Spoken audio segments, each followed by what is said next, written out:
Today we are exploring the double leg exercises. This is the part of a massage where we actually get to do things with both legs at the same time. But in fact, it's kind of a misnomer because truly what we're doing is giving the back an incredible massage, and all of that is coming right up.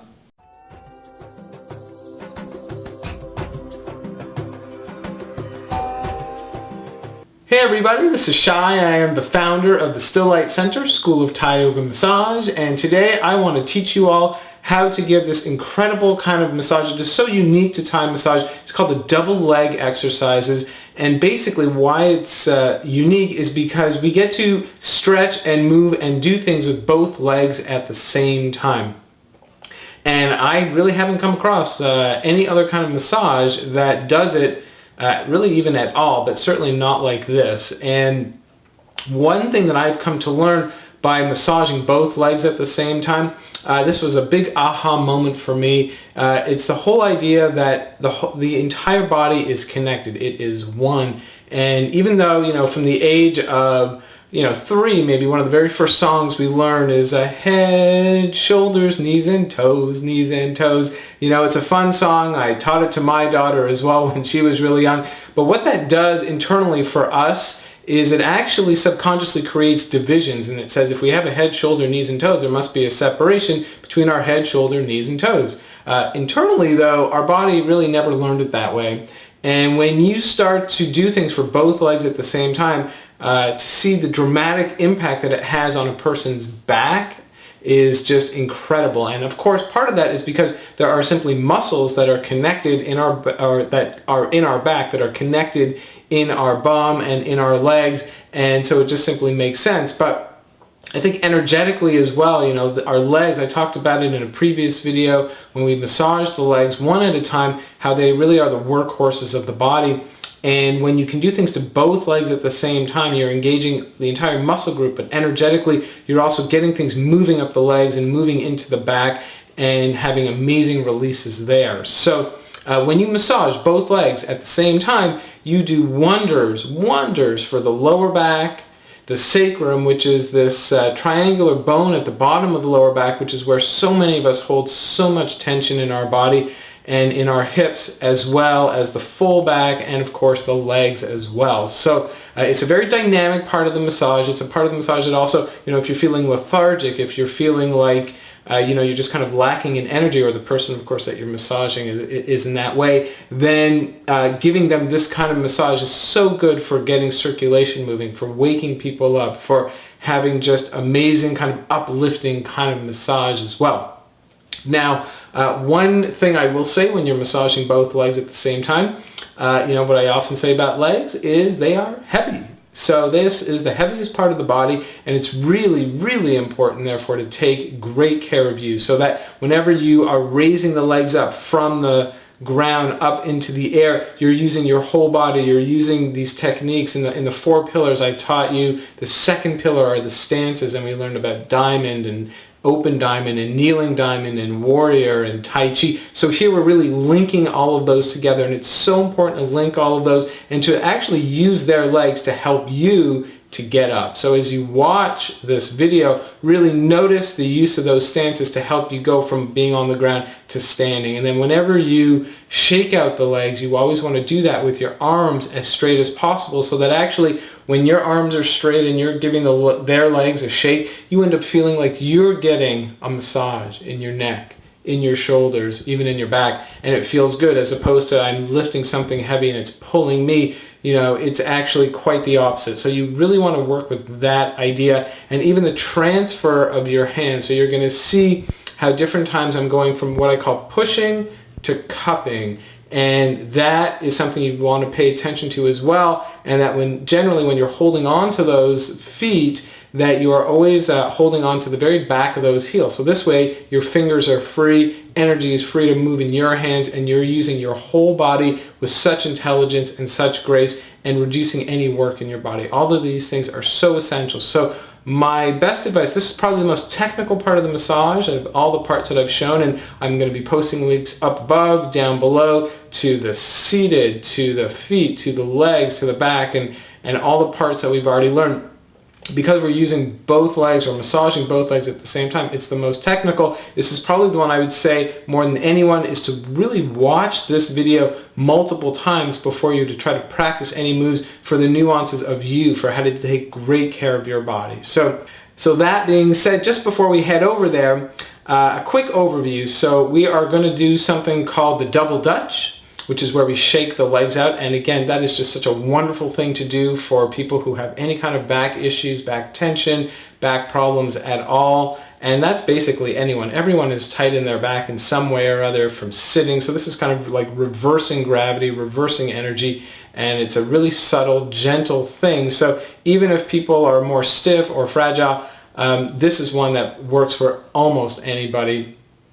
And then we are going to do two versions of what's called the half plows. So in yoga, you have a plow where your legs come up and over your body and even above your head. Here it's a half plow. So we're going like 90 degrees or maybe a little bit past 90 degrees. But here's kind of coming back what I was saying about the different parts of the back and the body that are affected. When you do a plow with both legs straight and you're kind of pushing them forward, then the muscles affected are really much more like in the hamstrings of your legs and in the big muscles of your back. But we also do a knees bent version, which is wonderful for the low back and for the sacrum.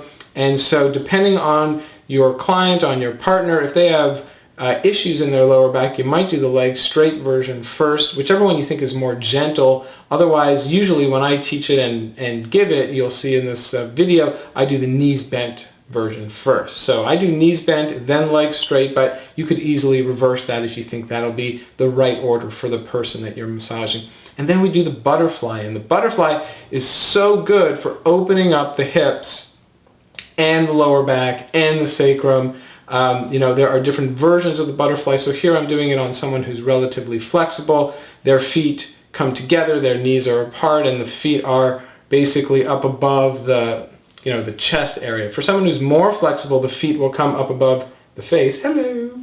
And medium to quite flexible, the chest and this area of the body. When someone is on the tighter side, then their feet will probably come together somewhere over their abdomen or over their hips. And the tightest people, their feet are not going to come together at all. And essentially you're going to be doing like a knees bent half plow. So basically just repeat the previous move with the knees bent, and that is going to be very much like what the butterfly would be for someone whose feet can come together.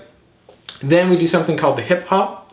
And in the hip hop, this is super terrific for, again, lower back issues. And then we just shake it all out and just ease out of this and have a wonderful transition. And as you can hear my own energy, it raises with the double legs. It really is. It wakes people up. It's such a wonderful way to get vibrancy going on in the body, to help clear things out, and then just to really give that back a great massage. So let's head on over there. And if you are interested in studying with me and in learning all of these techniques in person, then please know that I teach at places like the Kripalu Center in Massachusetts. I teach at 1440 Multiversity in Santa Cruz. We have our center in Hamilton, Ontario for Still Light Center, and all over the East Coast in yoga studios, as well as in the West Coast as well, and even all around the world. So please head over to the calendar at Still Light Center. That link is posted below, and you can see everywhere that we teach. And otherwise, just keep checking out all the different videos that are available to you on this channel, on this page. There is tons of free content, and it's all there for you to immerse and enjoy the practice of Thai massage. Thank you so much, and happy massaging. Starting the double leg sequence, we're going to start with no blankets on our partner. Or if you need to, because they're really cold, you can definitely, or you think that they get cold easily, you can put it on the upper body, but it is a little easier to work without blankets for these few minutes. Long stretch, either in a squat or with a side mat on your knees. You're going to give a nice grip, a hey man or a hey girl, lean back and stretch. First both arms at the same time, and then one at a time.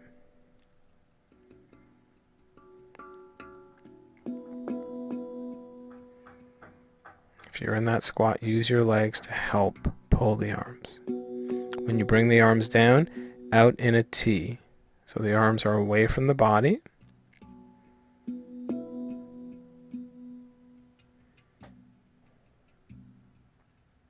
We're going to come down to the feet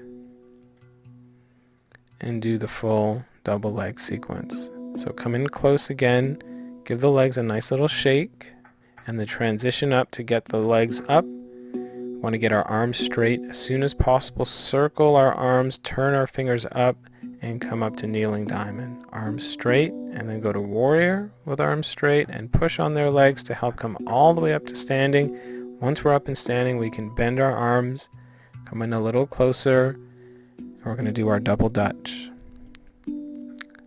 So a few ways to do this. With their feet by our side, we want to have nice long arms and shoulders. If you want to give more of a juggling motion, put your hands in front of your body. Keep your arms long. Keep your shoulders long.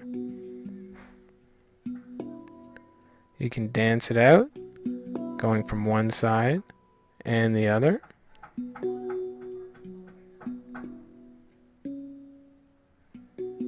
Shaking out the legs. Next one, half plow, knees bent. So we're going to push on their heels to bend their knees, and then coming in closer, generally in a Tai Chi stance or with feet side by side, letting their back come up off the ground a little bit, starting with shorter pauses into those longer pauses, stretching out the deep muscles of the sacrum and the lower back. And then we'll step back, straighten the legs, and we can do half plow with straight legs. And this will be more of a hamstring stretch and the broad muscles of the back. Again, shorter pauses and then longer pauses.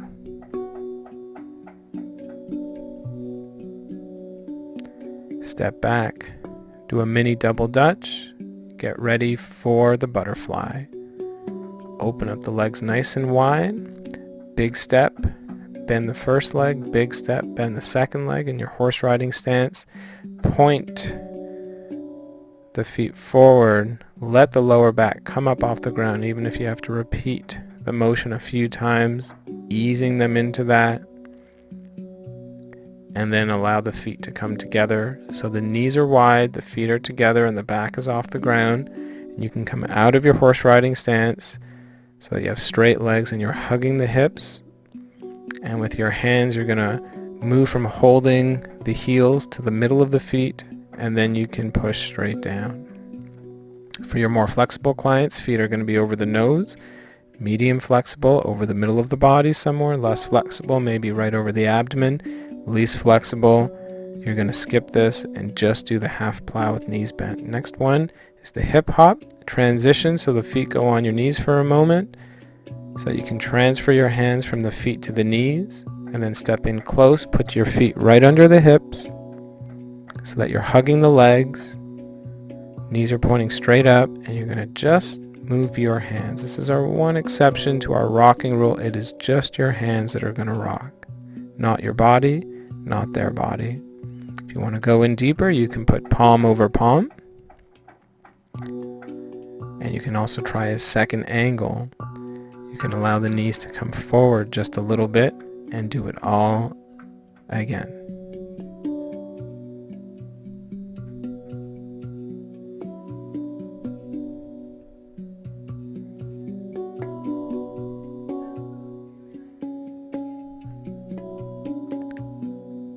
So from here, as we move on, we're going to push the feet forward, or the legs forward, so that we can take the feet again, give it another nice shake, and use your stances to come on down to the mat. Try to get your arms straight, come down to warrior, kneeling diamond, and diamond. You can bring the legs down, give them another nice shake, but then bring them back up. Put something under the legs. Raising those legs up will really flatten the back, make for a nice comfortable transition into the last part of our massage. Well, I hope you love that. And just one last point, last but not least, please post your comments, post your questions below. I would love to hear from you. And once again, if you want to study with me in person or any of our teachers, we teach all over North America and even all over the world. So check out the link below to our calendar and you can see everywhere that we teach. And we hope to see you soon, whether it be here on YouTube or in person. Thanks again. We'll see you soon. Namaste.